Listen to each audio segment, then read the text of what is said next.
Welcome back, my students of Secondary 2 Language School of Al Farouk Language School.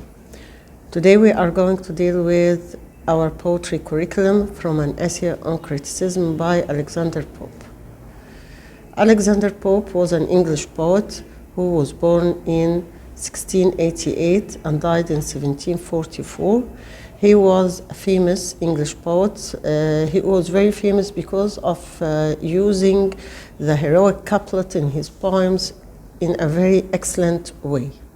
He started to like writing poetry since he was 12, and this was because of his social circumstances or situation, as he was a Catholic, and he lived in a fiercely Protestant English society. So this made him deprived of important principal careers and from the public life.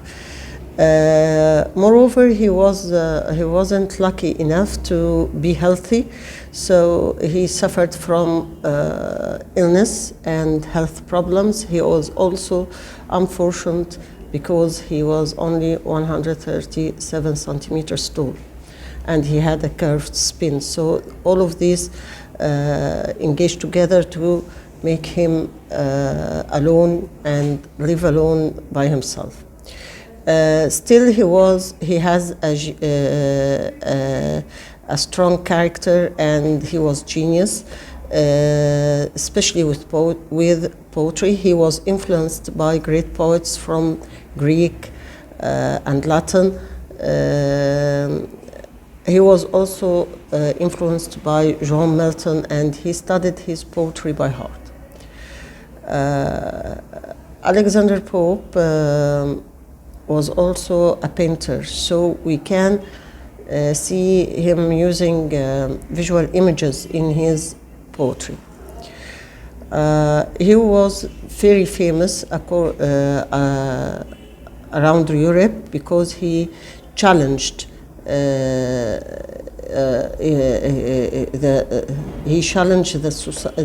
political and the rules that was forced at this time, so he was very famous. Okay, let's read the poem together. From the essay on criticism: nature to all things fixed the limits fit, and wisely curbed proud man's pretending wit. As on the land, while here the ocean gains, in other parts it leaves white sandy plains. Thus in the soul, while memory prevails, the solid power of understanding fails. Where beams of warm imagination play, the memory's soft figures melt away. One science only will one genius fit, so vast is art, so narrow human wit. Not only bounded to peculiar arts, but oft in those confined to single parts. Like kings we lose the conquest gained before, by vain ambition, and still to make them more. Each might his several province will command, would all but stoop to what they understand. Okay, this is the poem. As we can see, Alexander Pope used the heroic couplets in a very excellent way in his poem. How did he use the heroic couplets, or what are the heroic couplets? The heroic couplets are using our two lines comes after each other directly with the same rhyme scheme. Fit, wit, gains, plains, prevails, falls, play, away. Again, fit, wit, art, sports, before, more, command, understand. This is what we call heroic couplet. If we put our rhyme scheme, it's going to go like this: AA, BB, CC, DD, FF, AA again, FF, EE, and the last is GG, okay? So, he dealt with this heroic couplet in a very excellent way. As we can see, he plays well with the words. And each two lines has a certain idea, but still it is connected to the whole poem. Okay, this is the vocabulary and the definition of the words. Now let us read the paraphrase together and understand what was this poem about. Pope declares that nature has defined the correct limits of everything without needing the intelligence of man to help her. It means that nature is there, and no one told nature that to do this or make an earthquake here and a volcano there. No, nature is designed to do whatever it wants without the interference of man. When man interferes with nature, things go wrong. So nature designed the ocean so that it eats into the sand in some places and leaves white sandy beaches in others. He's talking here about the erosion. As for man, he cannot understand events and feelings while his memory of them is still strong. While the memory is still strong and it's still affecting us, we can't understand them. But when things come calm and things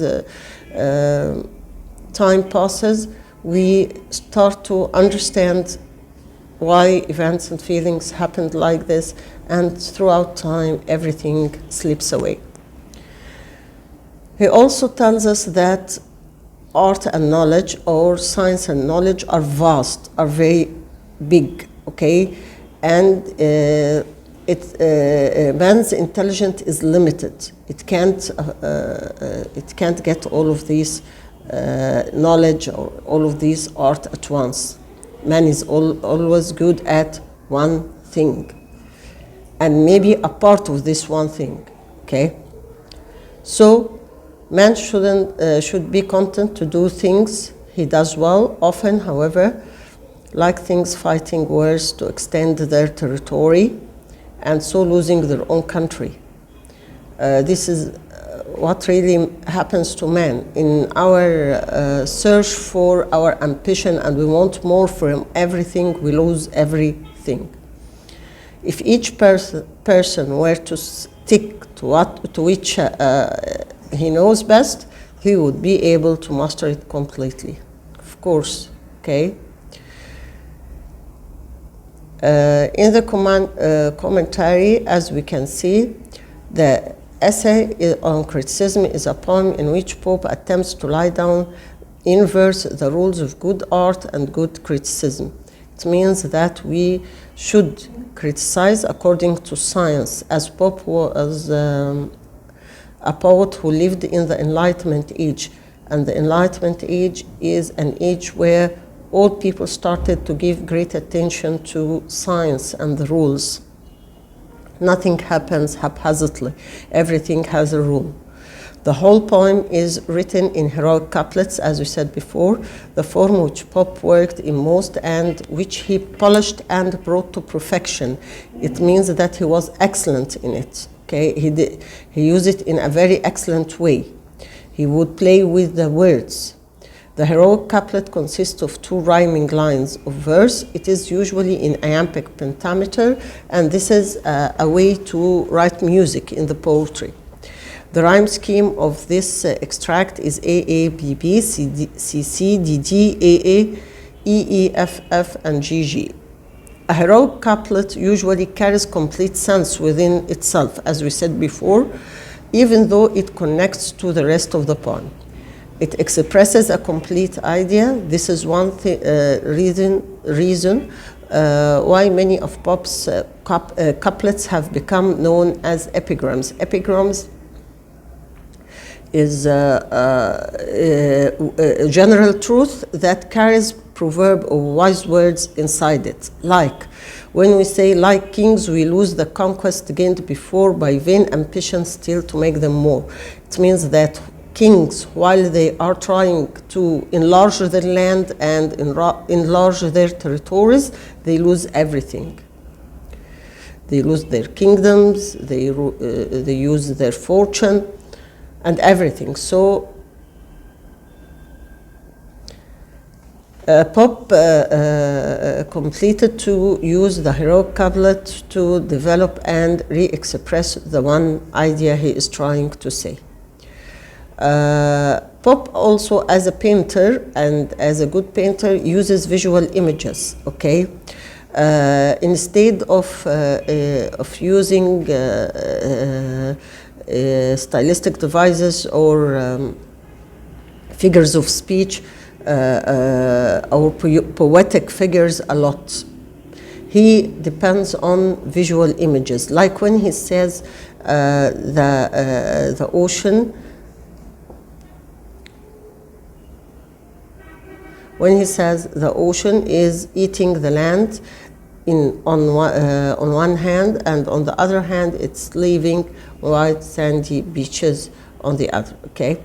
And the king is trying to conquer new lands. If you close your eyes, you can imagine what is happening. So this is what we call visual images. In lines 7 and 8, Pope uses the metaphor when he speaks about imagination as a sun with warm beams and of memories as wax figures melting away. But this metaphor doesn't serve the meaning. Actually, it gently describes a process rather than reveals any new or offbeat relationship. It doesn't reveal any new ideas. It describes a situation. Finally, Pop was excellent in using words. He depends on the relationship he creates between individual words. Thus, for example, his repetition of the rhyme AA in the first and fifth couplets. Indeed, he doesn't only repeat the same rhyme, but the identical word. Fit, fit, wit, wit. Wit is used in the same meaning, but fit has different meaning. One time it is used as an adjective, the other time it is used as a verb. Of course, and to create music in the poem, he uses the repetition of the I sound, things fixed and limits, alteration in fixed and fit, and again in proud man's pretending wit. And the accents across lines as in wisely white in lines 2 and 3 and 4. Thank you for watching the video, okay, and till we meet again, we wish you good luck.